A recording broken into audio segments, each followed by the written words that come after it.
का असर व्यापार पर बहुत गहरा पड़ा है। कोरोना ने व्यापारियों की कमर तोड़ दी है। व्यापारियों का कहना है कि कोरोना काल में कारोबार पूरी तरह से चौपट हो गया है। आर्थिक स्थिति भी डगमगा गई है। बात अगर सराफा बाजार पर पड़ने वाले असर की करें तो सराफा बाजार को कोरोना काल में भारी नुकसान का सामना करना पड़ा है। सुनिए सराफा व्यापारी मनीष माहेश्वरी से कि कोरोना का असर सराफा कारोबार पर कितना पड़ा है। देखिए, कोरोना काल के दौरान सब व्यापारियों पर बहुत बड़ा असर पड़ा और उसमें उनको बहुत दुर्घटनाओं और घाटे का मतलब काम रहा।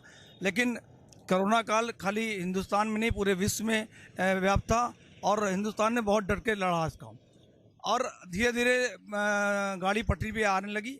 और हम लोग इस आपकी जो दीपावली को अच्छे रूप में ले रहे हैं और उम्मीद करते हैं कि कोरोना काल ख़त्म हो जाएगा और दिवाली अच्छी जाएगी।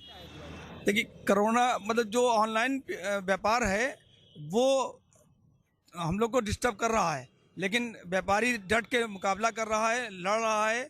लेकिन सरकार अगर इस पे जो ऑनलाइन व्यापार को, जो हमारे देश के ऑनलाइन व्यापार कर रहे हैं उसको सपोर्ट करे और विदेशी व्यापार जो कोरोना जो ऑनलाइन कर रहे हैं उसको रोक लगाने का कार्य करे। ऑनलाइन कुछ सस्ता नहीं मिलता, ये सोच है लोगों की, ये बहुत सस्ता मिलता है। अगर उसको फैलावट करेंगे तो आपको महंगा पड़ता है। अब समझिए अमेज़ॉन पे कोई आइटम हमारा 800 रुपये का है और जो है मार्केट में लेने जाइए तो 500-600 रुपये मिल जाता है। इसी तरह कुछ चीज़ें जो उसमें सस्ती दिखाते हैं और वो दूसरे तरीके से व्यापारियों को, कस्टमर को लूट लेते हैं और उसी धोखे में आदमी उनके पास चला जाता है। लेकिन ऑनलाइन उनके लिए बेटर है जिनके पास कहीं जाने आने का समय नहीं है, कुछ ना जा सकता है, वो अलग बात है। लेकिन अब तो हिंदुस्तान की ऐसी कंपनियां ऑनलाइन को टक्कर दे रही हैं जो अपने देश के जो उत्पाद हैं उसको बढ़ावा देते हुए और उसमें उनसे सस्ता माल बेच रहे हैं। वहीं चिकन व्यापारियों की अगर बात करें तो उन्हें भी कोरोना के संकट ने उजाड़ दिया है। चिकन व्यापारी मनीष अग्रवाल का कहना है कि कोरोना ने चिकन के कारोबारियों पर बहुत बड़ा आघात किया।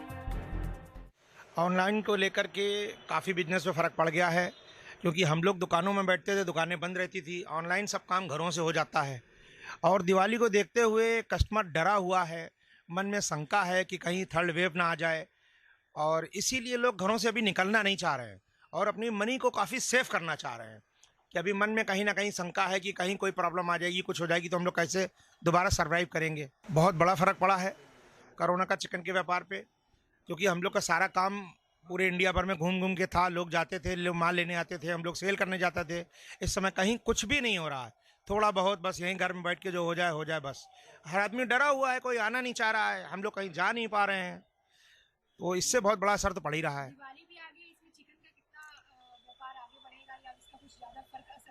अब दिवाली के टाइम पे ऐसा कुछ हम लोग को अभी तो नज़र नहीं आ रहा है कि कुछ काम बढ़ता हुआ।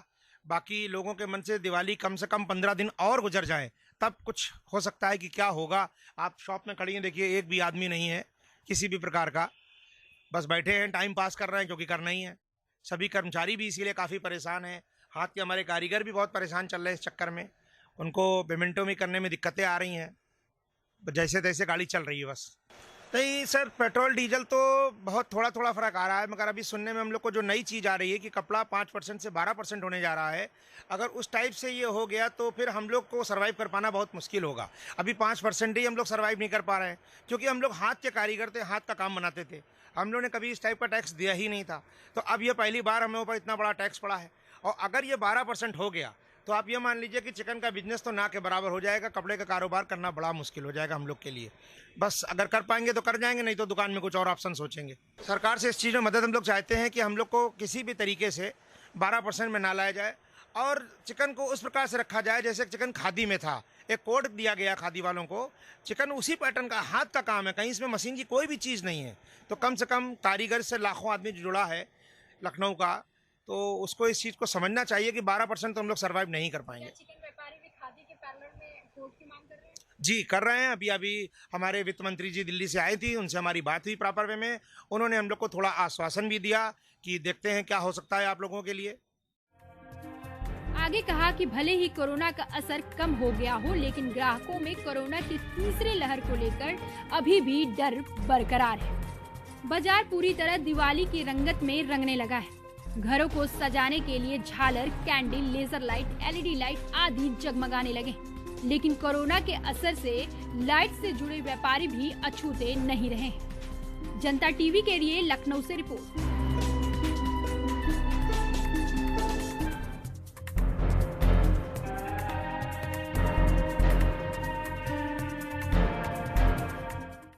नमस्कार, मैं हूं के उपाध्याय और आप देख रहे हैं जनता टीवी। इस समय त्योहारों का सीजन है, दिवाली नजदीक है, दशहरा हम मना चुके हैं। जाहिर है बाजार का सीजन है। पिछले 2 साल से जिस तरह से बाजार ने नुकसान झेला है, जिस तरह से व्यापारियों को नुकसान हुआ है, उससे कई व्यापार धंधे पूरी तरह से चौपट हो गए हैं। लेकिन इस बार कुछ राहत की बात यह है कि तमाम आशंकाओं और भविष्यवाणियों के बावजूद भी कोविड की तीसरी लहर नहीं आई है। इस बार जो देश में कोविड के आंकड़े हैं वो बहुत डराने वाले नहीं हैं। बहुत कम आंकड़े हैं, बहुत कम कोविड के केस मिल रहे हैं। जाहिर है ये संतोष करने की बात है। लेकिन क्या इस त्योहार के सीजन में व्यापार गुलजार होगा, बाजार गुलजार होगा, या व्यापार किस दिशा में जाएगा? आर्थिक ग्रोथ कैसी होगी? क्या आर्थिक ग्रोथ हम पहले जैसी पा पाएंगे? ये तमाम सारे सवाल हैं, क्योंकि व्यापारी डरा हुआ है, ग्राहक भी डरा हुआ है, हम सब डरे हुए हैं। इस डर से क्या ये त्योहार हमको निकाल पाएगा और क्या ये दिवाली का त्योहार इस बार गुलजार होगा? इस तमाम समस्याओं पर, इन तमाम सारे सवालों के जवाब देने के लिए हमारे पास एक्सपर्ट लोगों का आज पैनल है। ये राजनीतिक से हटकर बहस है। इस पैनल में हमारे साथ हैं यूपी कपड़ा व्यापार मंडल के अध्यक्ष अशोक मोतियानी जी, चार्टर्ड अकाउंटेंट है अमित श्रीवास्तव जी, संजय गुप्ता है अध्यक्ष हैं यूपी आदर्श व्यापार मंडल के, और पवन बनूचा है उपाध्यक्ष हैं सपा व्यापार प्रकोष्ठ के। हम अमित श्रीवास्तव जी से बातचीत शुरू करते हैं। अमित जी, आप चार्टर्ड अकाउंटेंट हैं। आप जो आने वाला समय है, 2 साल की जो मार हम लोगों ने झेली है, 2 साल का जो नुकसान व्यापारियों ने झेला है, क्या अब आर्थिक ग्रोथ आपको लग रहा है कि पॉजिटिव है? क्या इंडेक्स ऊपर जा रहा है? क्या व्यापारी उस घाटे से उबर पाएगा जो उसने पिछले 2 साल में झेला है? खासतौर पर होटल इंडस्ट्री, कपड़ा इंडस्ट्री और जो शादी ब्याहों से संबंधित जितने भी आइटम्स होते थे, उन सारे व्यापारियों ने बहुत नुकसान झेला है। तमाम होटल्स बंद होने के कगार पे आ गए, मैरिज गार्डन ऑलमोस्ट बंद हो चुके हैं। कई मैरिज गार्डन ऐसे हैं जो लोन की किस्तें नहीं चुका पा रहे। इन तमाम सारी मुश्किलों से क्या यह त्योहार निजात दिला पाएगा? अमित जी। मुझे तो ये लगता है कि द वर्स्ट इज ओवर। सबसे खराब समय जो है वो अब निकल चुका है ना। उसका रीजन एक पहला तो मुझे ये लगता है कि देखिए 100 करोड़ के आसपास की वैक्सीनेशन हो चुकी है, जो कि एक बहुत ओवरवेलमिंग एक हमारे पास रिजल्ट है, जिसकी वजह से थर्ड वेव का जो चांसेस है अब पब्लिकली जो है एक लोगों को लग रहा है कि ऐसा अब हो सकता ना आए, है ना। दूसरा ये है कि अब देखिए जीएसटी कलेक्शन, अब इंडिकेटर्स क्या होते हैं इकोनॉमिक ग्रोथ के, कि जीएसटी कलेक्शंस कितने हो रहे हैं, इनकम टैक्स के कलेक्शंस कितने हो रहे हैं। अब आप ये देखिए जीएसटी कलेक्शन इस बार भी जो सितंबर मंथ में 1.17 लाख करोड़ रुपए से ऊपर गया है, जो कि एक बहुत बड़ा अमाउंट है और लगातार वो ग्रो भी कर रहा है। दूसरा इंडिकेटर ये है कि जो इनकम टैक्स का, जो डायरेक्ट टैक्सेस का जो कलेक्शंस हुए हैं, वो इस साल के 5 जो हुए हैं, वो जो 2019 और 20 में जो कलेक्शंस थे, जो कि प्री पेंडेमिक पीरियड के थे, उससे ज्यादा इस बार हुए हैं। तो पब्लिक तैयार है ना। लोगों में एक उत्साह है, त्योहार आ रहे हैं, दिवाली आ रही है, क्रिसमस भी आना है, ईद भी है, तो सब चीजें तैयार हैं। अब देखिए इंडिकेटर्स ये भी हैं कि आप देखिए फ्रेट जो रेलवे फ्रेट है उस पर कितनी बड़ी एक मतलब अच्छी हेलो अच्छी खासी जी, आप जारी जी मैं कंटिन्यू करूं? आप जारी रखिए। जी कि देखिए रेलवे फ्रेट में अच्छा खासी बढ़ोतरी हुई है। पिछले साल जो पिछले उसमें मेरे पास ये डेटा इस समय अवेलेबल है कि फ्रेट लोडिंग में जो अगस्त में 94.33 मिलियन टन था, जो इस महीने 3.5 करोड़ से मिलियन टन से ज्यादा और मेट्रिक टन से ज्यादा और ज्यादा बढ़ गया है। ठीक है ना। तो ये सारे इंडिकेटर्स हैं कि पब्लिक में मतलब माल जा रहा है, लोग खरीदना चाहते हैं और लोग निकल रहे हैं खरीदने के लिए। जी, ऑटोमोबाइल सेक्टर की स्थिति क्या रहने वाली है अमित जी? ऑटोमोबाइल मुझे सेक्टर की स्थिति क्या रहने वाली है? ऑटोमोबाइल बम्पर इस बार अगर आप कहें तो पिछले साल के पैसेंजर अगर व्हीकल्स को देखा जाए तो 50 इसी पीरियड का अगर हम देखे जाए जो कि पिछला क्वार्टर जो निकला है सितंबर वाला 51% की ग्रोथ हुई है उसमें, जबकि जो कॉमर्शियल व्हीकल्स हैं इसी पीरियड में जो अप्रैल से लेकर सितंबर का पीरियड है उसमें 65% की ग्रोथ हुई है। अब ये देखिए कि कॉमर्शियल व्हीकल बढ़ने का मतलब है कि लोगों को ये लग रहा है कि डिमांड बढ़ी है, तभी कॉमर्शियल व्हीकल्स लोग लेंगे। पिछले साल तो डिक्लाइन हुई थी ग्रोथ, इस साल 65% का कॉमर्शियल व्हीकल्स के में भी सेल्स में बढ़ोतरी हुई है। तो हर जगह एक पॉजिटिव एटमॉस्फेयर है। और उसका देखिए इंटरनेशनल मॉनेटरी फंड ने भी वर्ल्ड इकोनॉमिक आउटलुक रिपोर्ट में ये कहा है कि 21-22 में जो है भारत के ग्रोथ फोरकास्ट 9.5% रहेगा और 2022-23 में जो कि 8.5% रहने की उम्मीद है। तो ये अच्छा खासा ग्रोथ है, देखने की बात कि पिछले 2 सालों में हम लोगों ने कितना लॉस बियर किया है। अभी भी हम मैं आपसे ये समझना चाहता हूं कि ये जो ग्रोथ आप बता रहे हैं, आईएमएफ की जो रिपोर्ट आई है उसमें जो ग्रोथ आप बता रहे हैं इंडेक्शन हुआ है, तो ये जो हमारी जितना नुकसान हो चुका था वहां से ऊपर उठेगी या हम पहले वाली ग्रोथ को पालेंगे, किस तरह का है ये? जी, प्री पेंडेमिक ग्रोथ तो अभी जो पोजीशन थी उसको आने में तो टाइम लगेगा, लेकिन 9.5% की ग्रोथ उतनी होती है कि जो आज की डेट में किसी भी कोई भी दुनिया की सबसे तेज अगर मतलब जो इकोनॉमी जो बढ़ रही हो उससे भी तेज है। तो ये आने वाले 1-2 सालों में हम उस लेवल को या उससे आगे निकल जाएंगे जो कि प्री पेंडेमिक पीरियड की हमारी पोजीशन थी। और पोजीशन एक बहुत पॉजिटिव एटीट्यूड है, तो ये शुभ संकेत है, ऐसा मानते हैं कि ये शुभ संकेत है? फैक्ट्रीज को देखिए नए नए ऑर्डर्स मिल रहे हैं, इन्फ्लेशन देखिए पेट्रोल डीजल के रेट्स बढ़ रहे हैं लेकिन इन्फ्लेशन अभी भी कंट्रोल में है। पेट्रोल और डीजल के रेट्स बढ़ने के तो बहुत सारे इंटरनेशनल रीजंस भी हैं और बहुत सारे वो भी हैं, लेकिन बाकी फूड में है और इन्फ्लेशन रेट अभी भी वर्ल्ड वाइड अगर कंपेयर करें तो इंडिया में अभी भी कंट्रोल में है। ये एक बहुत बड़ा पैरामीटर है जिससे कि मतलब इंडिया की ग्रोथ को हम आराम से देख सकते हैं। अमित जी, आपने बहुत सारी पॉइंट्स की ओर ध्यान दिलाया है, आपके पास दोबारा आएंगे। उससे पहले हमारे साथ संजय गुप्ता जी जुड़े हुए हैं, अध्यक्ष हैं यूपी आदर्श व्यापार मंडल के। संजय जी, अमित जी ने जो अभी बात कही है वो अमित जी की बात से एक शुभ संकेत मिलता है, एक पॉजिटिविटी आ रही है।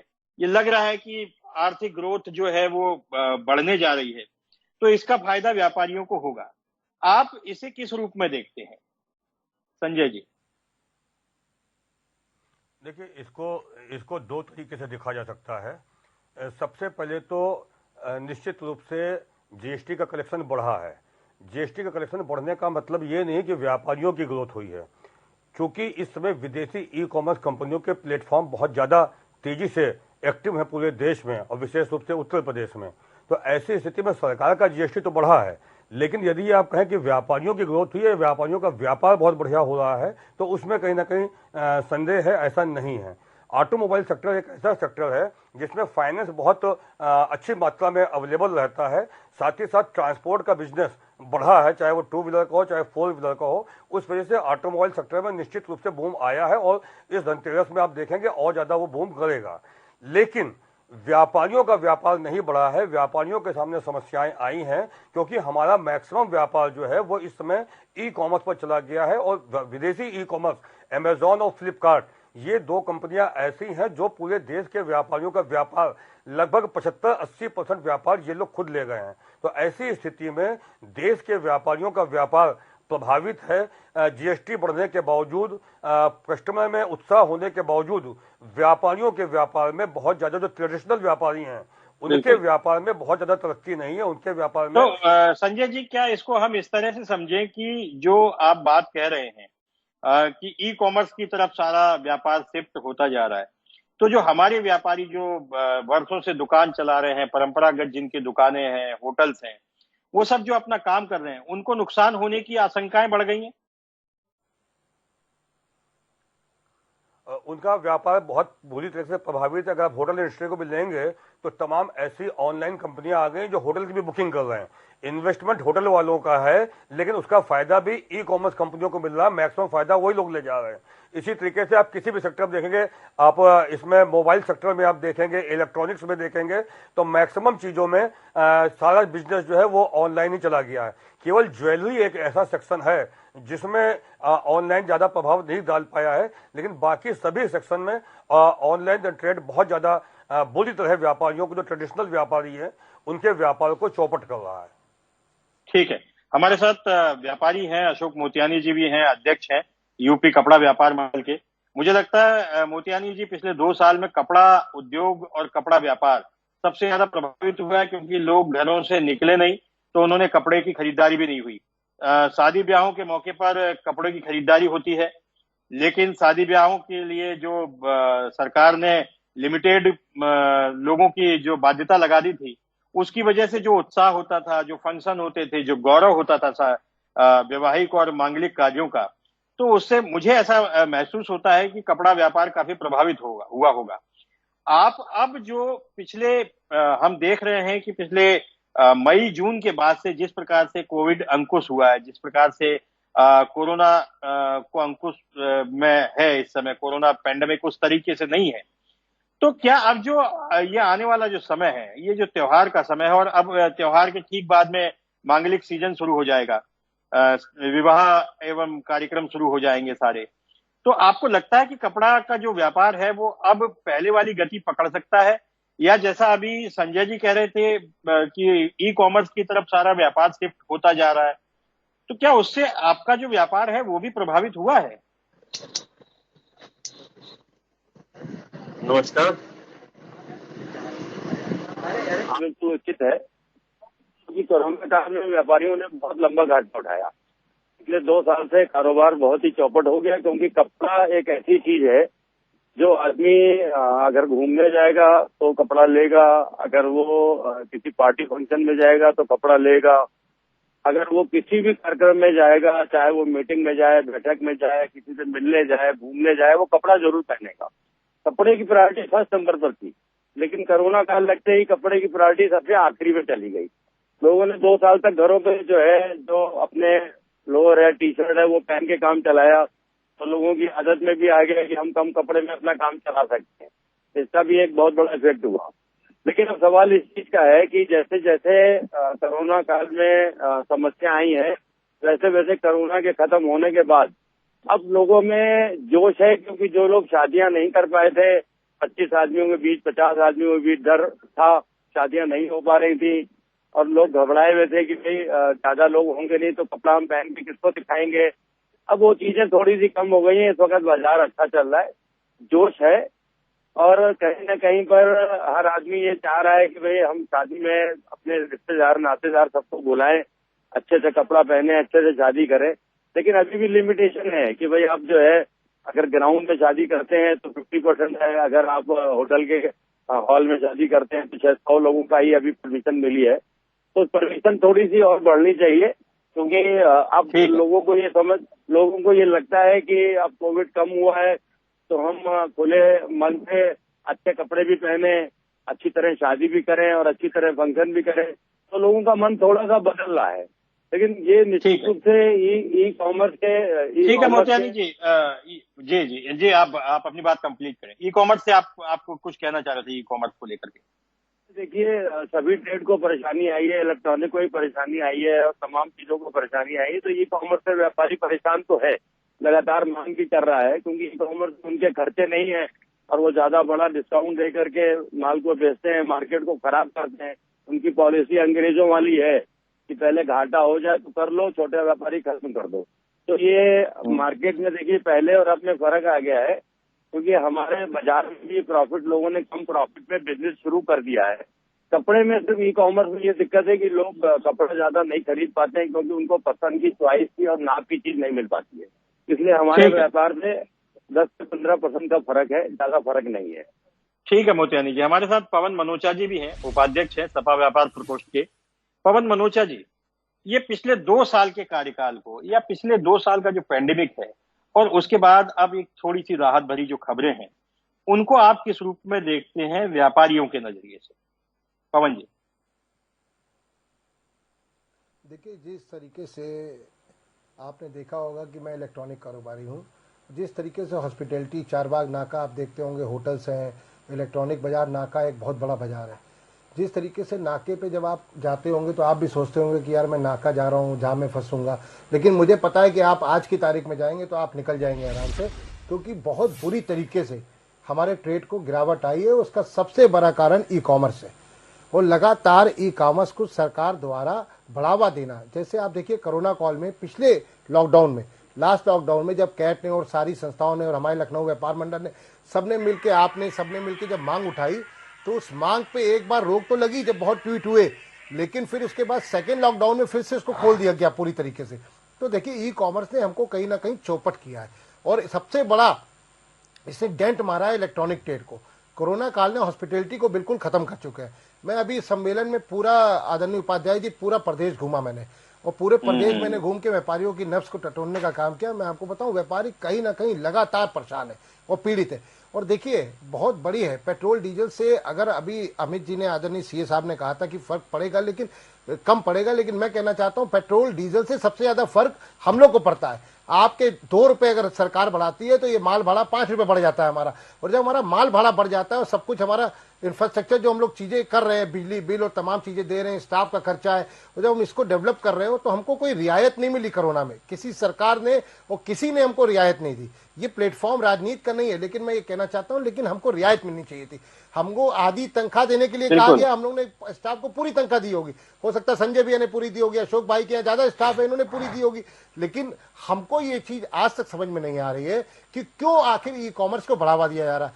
मैं अभी तक नहीं समझ पा रहा हूं कि फ्लिपकार्ट की 10 तारीख तक सेल थी, मैं ये नहीं समझ पा रहा हूं कि 70,000 का एप्पल मिनी 12 वो कैसे 52,000 का बिक जाता है, और उसमें कैसे कैशबैक 4,500 एचडीएफसी दे देता है और कैसे ईएमआई दे देता है। मैं इस बात को समझ नहीं पा रहा हूं, ये व्यापारी करे क्या, व्यापारी जाए कहां।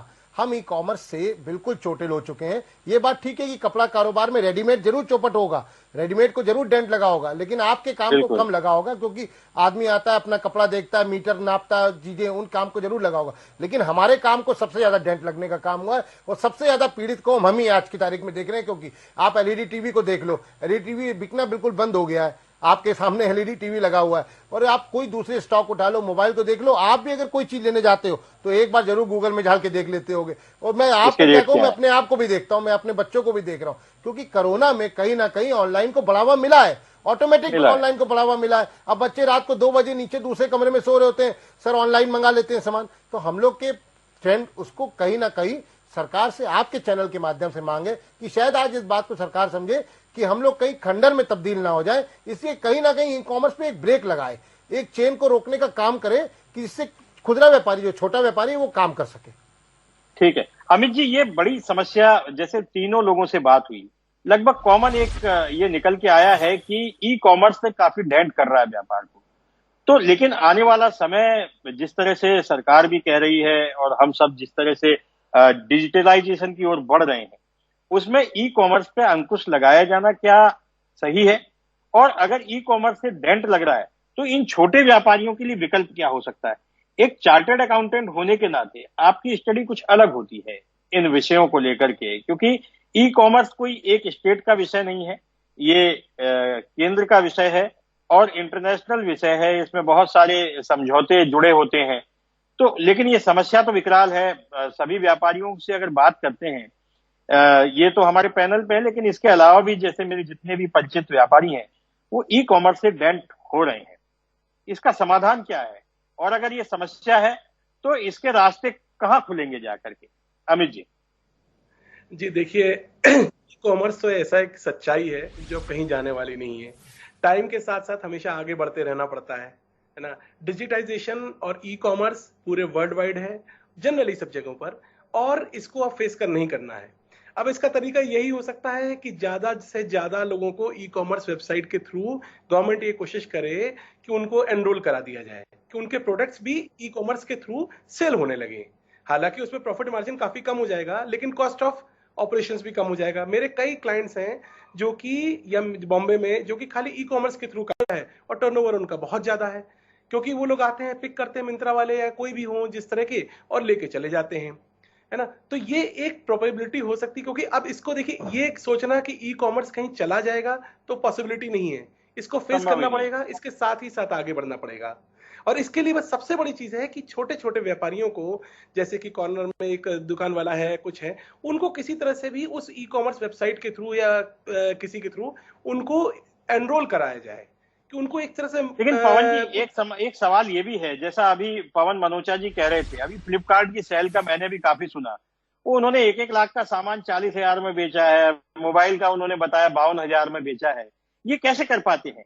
ये सामान खराब होता है या ये लॉस में बेचते हैं, और बैंक किस तरीके से इनको ईएमआई उपलब्ध करा देता है? ये सच में ये गणित समझ में नहीं आता। हम सामान्य लोग हैं, आप तो अर्थशास्त्र के जानकार हैं, लेकिन ये कैसे संभव है?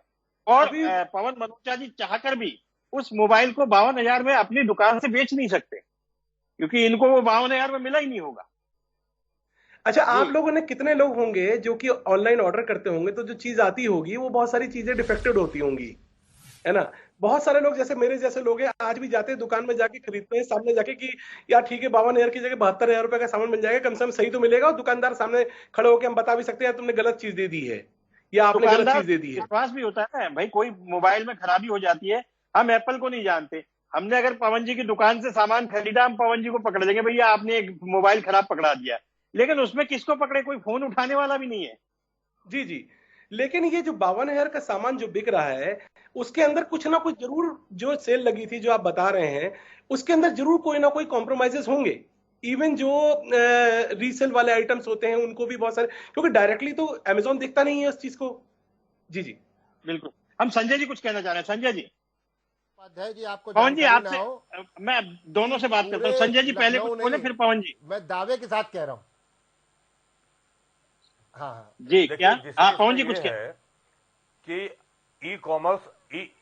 ई कॉमर्स अब एक ये सब्जेक्ट है जो हमेशा के लिए रहने वाला है। उत्तर प्रदेश आदर्श व्यापार मंडल ई कॉमर्स का विरोध नहीं कर रहा। समस्या कहां पर है? समस्या ये है कि विदेशी ई कॉमर्स कंपनियां, जिनको भारत में एफडीआई के अंतर्गत अनुमति दी गई थी मार्केट प्लेस डेवलप करने की, लेकिन ये दोनों ही कंपनियां साथ में अन्य कंपनियां ये इन्वेंटरी मॉडल पे काम कर रही हैं। साथ ही साथ अभी अमेजॉन ने अपने डॉक्यूमेंट में, अपने खातों में ये बात लिखी है कि इंडिया में लीगल लाइसेंसिंग में उन्होंने कई हजार करोड़ रुपए खर्चा किए, जिसकी जांच भी चल रही है, सुप्रीम कोर्ट में जांच चल रही है। Confederation of all India traders ने नीति आयोग को भी लिख करके दिया है, वहां से भी जांच चल रही है। आज समस्या इस बात की है, पता नहीं क्यों हमारी सरकार इस बात को नहीं समझ रही है। एक बार फिर देश आर्थिक गुलामी की तरफ बढ़ रहा है, क्योंकि ये विदेशी ई कॉमर्स कंपनियां, जेफ बेजोस विश्व का सबसे अमीर आदमी है, उसकी कंपनी है अमेजॉन। वो व्यक्ति भारत में घाटा खा करके व्यापार कर रहा है। उसकी प्लानिंग ये है कि पहले ट्रेडिशनल व्यापारियों को बाहर कर दें। 52,000 का 70,000 वाली चीज 52,000 की इसलिए बेच रहा है कि उसके पास घाटा खाने की क्षमता है, और हमारे व्यापारी के पास लंबे समय तक घाटा खाने की क्षमता नहीं है। ऐसी स्थिति में जब हमारा व्यापारी मार्केट से आउट हो जाएगा, आप देखें जितने मिडिल क्लास व्यापारी थे उनके व्यापार बंद हो गए, वो नौकरी करने लग गए हैं, वो नौकरी के ऊपर आ गए, उनके व्यापार बंद हो गए। ये एक बहुत बड़ी समस्या है। देश की गवर्नमेंट को इस बात की चिंता करनी चाहिए कि क्यों ये लोग इस तरीके का व्यापार कर रहे हैं, और हमारी देश की सरकार क्या कर रही है।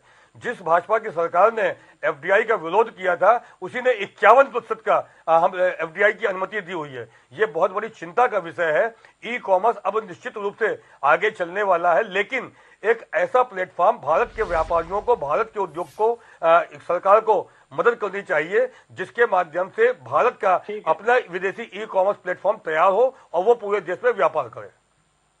ठीक है। पवन जी आप कुछ कह रहे थे बीच में। पवन जी आप कुछ कहना चाह रहे थे इसी पर, जो अमित जी ने कहा कि ई कॉमर्स तो अब रहने वाला है, इसके साथ हमें जीना सीखना पड़ेगा। पवन जी आप कुछ बोलना चाह रहे थे उस वक्त। मैं बिल्कुल ये बात कह रहा हूं, मैं दावे के साथ आपके चैनल पे ऑन रिकॉर्ड कह रहा हूं, आप इस बात की जांच करा लीजिए। एक बहुत बड़ा नेटवर्क जो हमारे बच्चे आज पढ़ रहे हैं, बोर्डिंग में है, यहाँ पे चाहे बीबीडी में, चाहे एनीबडी कहीं पर भी हो, पूरे जो आप मोबाइल आता है या दूसरी चीजें आती हैं वो हैक हो जाती हैं और आम कस्टमर को नहीं मिल पाती हैं और आके वो बाजार में बिक रही हैं। 52,000 का अगर उसने ऑनलाइन माल लिया है, बहुत से सेट ऐसे आते हैं कंपनियों की तरफ से भी जो केवल ऑनलाइन मिलते हैं, वो डिस्ट्रीब्यूटर उसको नहीं दे पाता है। आप इस बात को जांच कर लीजिएगा। और वो ऑनलाइन मिलते हैं, लेकिन अगर आप उसको लेने जाओगे, जो अभी सेल आ रही 17 तारीख से, फिर आप उसको नहीं ले पाओगे। उस मोबाइल को जो ऑनलाइन बिकता है, वो वहां पर आके 500 रुपए 700 रुपए ऑनलाइन एमआरपी के ऊपर बिकता है बाजार में, और लोग लेने आते हैं इस चीज को। ये बहुत बड़ा हैकर का ग्रुप भी है जो खेल रहा लगातार। और दूसरी चीज, ऑनलाइन जो जितने ये लोन हो रहे हैं, इस पे भी कहीं ना कहीं बहुत बड़ा खेला है। इसको लोन करा के आदमी कहीं ना कहीं ले रहा है और बाजार में आपको सस्ते रेटों पे उपलब्ध कर दे रहा है, और बाद में गायब हो जा रहा है। और उसके बाद जब कंपनियां उसकी शिकायत कर रही हैं, तो एसटीएफ हो या दूसरी जो जांच एजेंसी है, क्राइम ब्रांच है, वो जो मोबाइल सर्विलांस के कारण जिसपे चल रहा है उसको उठा के ले जा रही है। ये बहुत बड़ा फ्रॉड भी है।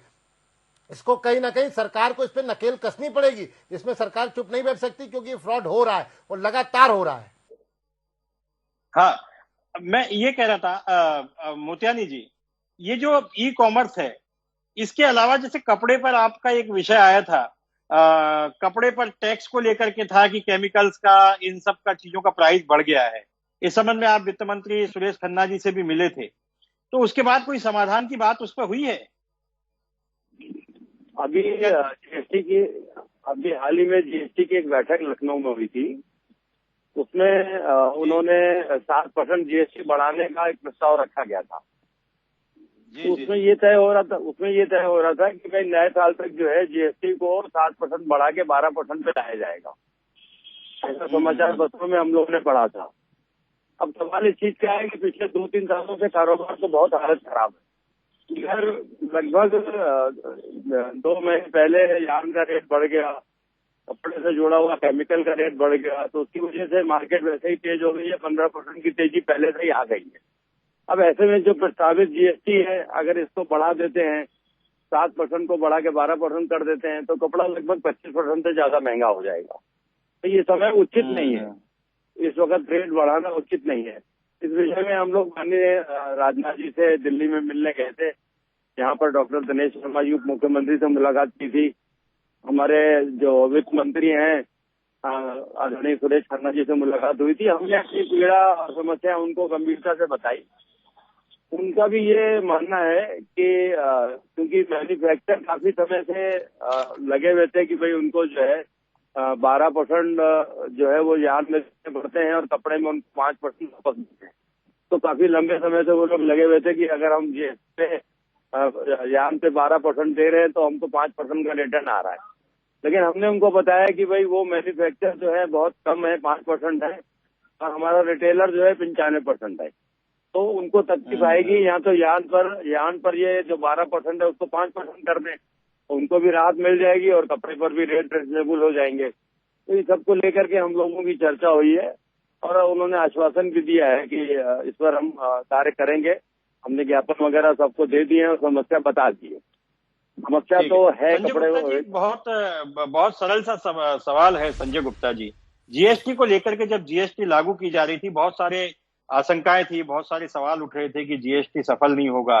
आप अब जीएसटी को लगभग 2 साल पूरे हो गए हैं मुझे लगता है, तो अब जो जीएसटी का जो सिस्टम है उसको आप कैसा मानते हैं व्यापारियों के लिए?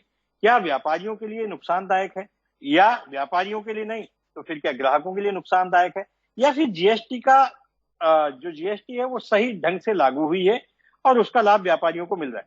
संजय जी आप जवाब दें, उसके बाद में मनोचा जी से हम इसका जवाब लेंगे। पवन मनोचा जी। जी संजय जी। देखिए, जब भारत में जीएसटी लाया गया था तो उसको गुड एंड सिंपल टैक्स कहा गया था। लेकिन वो गुड एंड सिंपल टैक्स लगातार उलझता जा रहा है। 1158 संशोधन उसमें हो चुके हैं। ना जीएसटी काउंसिल चीजों को समझ पा रहे हैं, ना अनेक राज्यों के वित्त मंत्री उस चीज को समझ पा रहे हैं, ना तमाम चार्टर्ड अकाउंटेंट समझ पा रहे हैं, ना तमाम अधिकारी उसको समझ पा रहे हैं। आपको 1158 संशोधन करने का अधिकार है, लेकिन यदि हमारे व्यापारी से कोई गलती हो जा रही है तो उसको रिवाइज रिटर्न करने का अधिकार नहीं है। जीएसटी भारत में अपनी मूल अवधारणा को खो चुका है। जीएसटी व्यापारियों के लिए मकड़जाल बन गया है। व्यापारी उलझ के रह गया है कागजों की लिखापढ़ी में। जीएसटी का जो स्वरूप हम लोगों ने सोचा था उससे ज्यादा विकृत स्वरूप हो गया है और हम लोग कहीं ना कहीं अधिकारियों के शिकंजे में पुनः एक बार फंसते जा रहे हैं और हमारा शोषण पुनः शुरू हो चुका है। पवन मनोचा जी। जैसा उन्होंने कहा कि हमारा शोषण फिर से शुरू हो चुका है, तो क्या ये इंस्पेक्टर राज खत्म करने को जीएसटी लागू की गई थी? आपको लगता है कि इंस्पेक्टर राज जस का तस कायम है या पहले से ज्यादा बढ़ गया है? पवन जी। देखिए, इंस्पेक्टर राज बढ़ नहीं गया है, बिल्कुल। इंस्पेक्टर राज इस तरीके से अधिकारियों को इसमें जो अधिकार दे दिए गए हैं, देखिए जीएसटी आज तक किसी को समझ में नहीं आया है। पूरी तरीके से अधिकारियों को ये अधिकार दे दिए गए हैं कि वो आपकी गिरफ्तारी कर सकते हैं, और अगर व्यापारी नेता भी अगर आपका विरोध करेगा तो उसके खिलाफ भी कार्रवाई कर सकते हैं। देखिए, एक डराने की प्रक्रिया जब चली, जहां सरलीकरण की बात हुई थी, जब आप एक देश एक कर की बात करते हो, आधी रात को संसद खोल के ये बात करते हो कि हम एक देश एक कर दे रहे हैं, एक आप मैसेज देने का काम करते हो। एक आपके भी माध्यम से हम लोग की डिबेट हुई थी, आपको याद होगा सर, कि एक मैसेज देने का काम करते हो कि कंज्यूमर को कि अब सब चीज सस्ती हो जाएगी, सब सरलीकरण हो जाएगा, बहुत आसान हो जाएगा। लेकिन वो एक देश एक कर नहीं रहा, वो एक ट्रेड कई प्रकार का टैक्स हो गया, कई कर हो गए। वन ट्रेड वन टैक्स की मांग हम लगातार अपने माध्यम से करते रहे हैं। वन ट्रेड वन टैक्स, जैसे मान लीजिए स्टेशनरी का कारोबार है, उस पर 8 या 9 तरीके की स्लैब है। अब हम कितना उसके अंदर स्लैब को समझेंगे कि पेन के अलग अलग है, निब के अंदर अलग है, और उस कलम को भी, जिस कलम की बात आप करते हो, उस कलम पे भी टैक्स बढ़ा दिया गया, 5 से 12 कर दिया गया। तो ये कि सरलीकरण कहीं से नहीं हुआ है, और लगातार पूरा घेरने पे हम पे सरकार पूरी तरीके से, ये 2 साल कोरोना का था। मैं तो आपके सामने कह सकता हूं, अगर ये कोरोना ना आया होता तो अब तक कई व्यापारियों की दुकानों पे घेर के कार्रवाई कर चुके होते। ये कोरोना काल के खत्म होने का इंतजार कर रहे थे, अब कोरोना काल खत्म हो गया है। ये पूरा मकर जाल, संजय भैया की बात से बिल्कुल मैं इत्तेफाक रखता हूं, मकर जाल बना दिया गया। और एक चीज और है, जिस तरीके से कहा गया कि महंगाई घटेगी, मैं सिर्फ ये पूछना चाहता हूं आपके चैनल के माध्यम से, अगर सरकार के कुछ लोग या जीएसटी की वित्त मंत्री या जीएसटी काउंसिल के लोग ये सुन रहे हो, मेरी बात आपके चैनल के माध्यम से पहुंच जाए। 100 रुपए का मान लीजिए पहले चीज आती थी, उसमें एक्साइज ड्यूटी लगती थी, अगर उस पर 5% टैक्स होता था वैट, तो 105 रुपए का हो जाता था। और वैल्यू एडिड टैक्स होने के बाद हम उसको 106-7 हमारे को पड़ जाएगा, फ्रेट करने के बाद हम 110 का बेच देते थे। लेकिन इन कंपनियों ने, मैन्युफैक्चर कंपनी ने कहीं से रेट नहीं कम किए साहब। उन्होंने 100 रुपए जो टैक्स पे वैट 105 लगता था, उन्होंने 110 पे जीएसटी लगाना चालू किया, जिससे चीजें महंगी हुई। आप देख लीजिए, जीएसटी के बाद महंगाई बढ़ी है, कंज्यूमर कहीं ना कहीं जीएसटी के बाद सामान महंगा खरीदने के लिए मजबूर हुआ है जीएसटी लगने पर। और दूसरी चीज, इस मकर जाल से कहीं ना कहीं अकाउंटेंट ने और दूसरे लोगों ने हमको भ्रमित करने का काम किया है।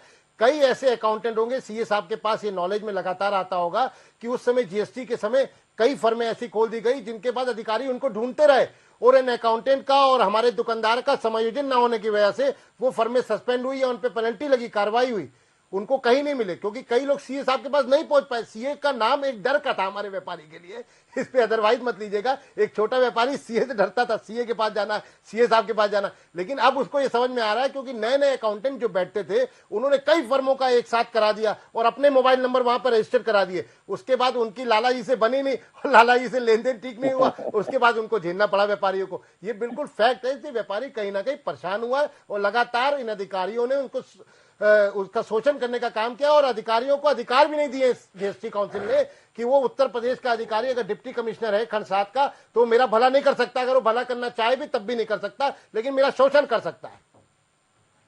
ठीक है अमित जी, जीएसटी को लेकर के आप क्या कहेंगे? व्यापारियों को आपने सुना, और आप जीएसटी से पीड़ित लोग भी आपके पास आते होंगे, और जीएसटी के समाधान के लिए भी लोग आपके पास आते होंगे।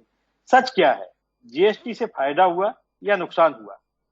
जीएसटी जो है, जिस तरह से लगाया गया, इम्प्लाई किया गया, वो एक तरह से आधा अधूरा करके मतलब लगा दिया गया, ये तो बिल्कुल फैक्ट है।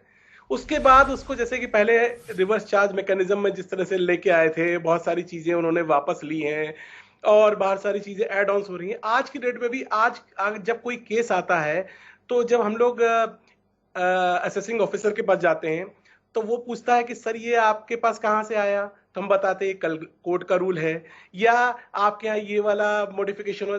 किसी को भी आइडिया नहीं रहता है कि आज की डेट में सिचुएशन क्या है। और इंस्पेक्टर राज की बात है, इंस्पेक्टर राज तो बहुत ज्यादा चल रहा है, इसमें तो कोई इशू ही नहीं है। एज अ प्रोफेशनल मैं इस बात को बिल्कुल कह रहा हूँ कि हर मतलब गवर्नमेंट, मतलब ये ऑर्डर्स हैं कि एक तरह से कि हर फाइल को उठाकर उस पर ऑर्डर्स आप कर दीजिए, मतलब उसके बाद देखा जाएगा। जबकि पहले ये था कि सर्विस टैक्स 3 साल का एक टाइम फ्रेम होता था कि जिसमें आप नोटिस इशू कर सकते थे, और 5 इयर्स का एक टाइम फ्रेम होता था जिसको एक्सटेंडेड टाइम फ्रेम कहते थे, जिसमें कि अगर कोई सीरियस अगर कोई फ्रॉड है या कोई कल्यूजन किसी तरह का कुछ है तो उस केस में कर सकते थे। अब चाहे वो 10,000 रुपए का भी हो, वो 5 साल का बेनिफिट लेके सबको नोटिस इश्यू हो रहे हैं, डिस्पाइट कि 3 साल का टाइम निकल चुका है सर्विस टैक्स या सेल टैक्स का या जीएसटी का। इसमें मैं कोई मतलब डाउट नहीं है। दूसरी बात यह है, जीएसटी का इम्पैक्ट छोटे व्यापारियों पे भी बहुत ज्यादा पड़ा है। पहले क्या होता था कि बड़ी बड़ी कंपनीज होती थी तो वो छोटे छोटे लोकल लेवल पे जब स्टेट ऑफिस जो उनके होते थे उनको काम दे देती थी कि यार ठीक है तुम इसको काम करो, हमें करके दे दो। लेकिन अब सिचुएशन ये आ गई है कि अगर उनके पास जीएसटी नंबर नहीं है तो they are not giving it, क्योंकि उनको क्रेडिट नहीं मिल पाता उस चीज का, है ना। और आगे जाके रिवर्स चार्ज मैकेनिज्म में कहीं फंस ना जाए तो वो देते नहीं है।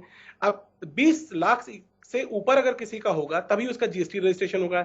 यानी 20 लाख जो व्यापारी दिखा नहीं रहा है उसको तो जो काम मिल रहा था पहले, जैसे कि आईटीसी से मिलता था या बहुत सारे ऐसी कंपनीज थी जो कि छोटे छोटे काम कराती थी, वो सब काम तो चले गए उन लोगों के। तो इम्पैक्ट तो हुआ है, छोटे व्यापारियों पर इस चीज का इम्पैक्ट हुआ है, नेगेटिव इम्पैक्ट ही हुआ है। संजय गुप्ता जी, ये बहुत सारी बातें हो गई और समय भी हमारे पास कम है। ये बताइए, दिवाली का जो त्योहार है वो कैसा जाने वाला है?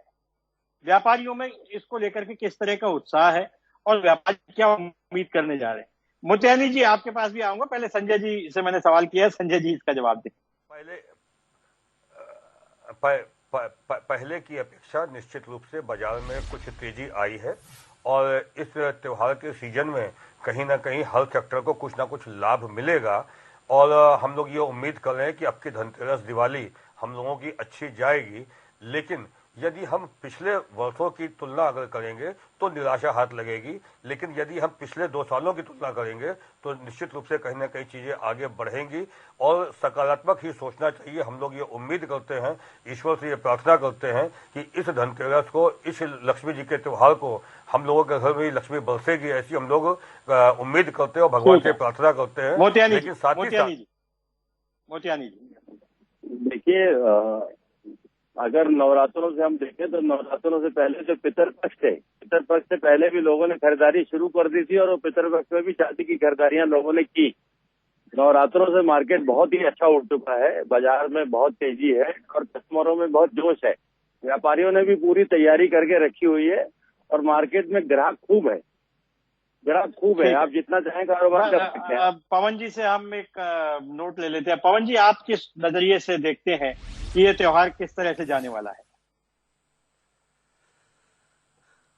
देखिए, हमेशा व्यापारी सकारात्मक ही रहता है, उसकी सोच भी सकारात्मक रहती है, इसीलिए वो अपनी दुकान को सुबह सजाता है कि शाम को जब वो बंद करने की ओर होगा तो वो आज खुशी से अपने घर जाएगा। और मैं यही उम्मीद करना चाहता हूँ कि इस बार हम लोग की दिवाली अच्छी जाए, इस बार बाजार सकारात्मक की ओर बढ़े। हाँ, लिक्विडिटी की बाजार में कमी होने के कारण कहीं ना कहीं थोड़ा मन में एक डर भी है और लगातार रेट्स ऊपर नीचे होने के कारण एक मन में डर है। व्यापारी बहुत ज़्यादा माल इकट्ठा नहीं कर रहा है जिस तरीके से हमारे ट्रेड में क्या होता था, या आप झालों के ट्रेड में देख लें, इलेक्ट्रिकल ट्रेड में पहले ही माल श्राद्ध के पहले तक माल व्यापारी जो इंटीरियर में था भर लेता था, लेकिन इस बार अभी उसने नहीं भरा। अब धीरे धीरे फ्लो चालू होगा और मैं उम्मीद करता हूं कि इस बार दिवाली अच्छी जाएगी और सभी के लिए दिवाली अच्छी जानी चाहिए। हम भी आप सबके साथ ये उम्मीद करते हैं कि इस त्योहार से एक सकारात्मक वातावरण बने, व्यापारियों को भी इसका लाभ हो, व्यापार गुलजार हो, बाजार गुलजार हो, लोगों में उत्साह का संचार हो और कोविड जैसी महामारी दोबारा हम लोगों के बीच में न आए। आप सब लोग हमारे साथ जुड़े और बहुत अच्छी जानकारियां आप सब लोगों से हमको भी मिली। आप सब लोगों का बहुत बहुत शुक्रिया, धन्यवाद। ये थे व्यापारियों की एक ये बात थी, इस बार का व्यापार कैसा जाने वाला है। बहुत सारी समस्याएं भी सामने आई जब हमने डिबेट की। कुछ चीजें तो हम सबको भी मालूम नहीं होती क्योंकि बहुत तकनीकी होती हैं, लेकिन इन जो बहस होती है इस तरह की, इससे कुछ सकारात्मक परिणाम देखने को मिलते हैं, कुछ सुझाव देखने को मिलते हैं। उम्मीद है सरकारें इनको समझेंगी और जीएसटी की जिस तरह से सभी लोगों ने बात की, ई कॉमर्स की जिस तरह से सभी लोगों ने बात की, इसके समाधान की ओर भी हमारी सरकारें कदम उठाएंगी, तभी ये व्यापार गुलजार हो सकेगा, बाजार गुलजार हो सकेगा। समाचारों का ये सिलसिला जारी रहेगा। आप देखते रहिए जनता टीवी। नमस्कार।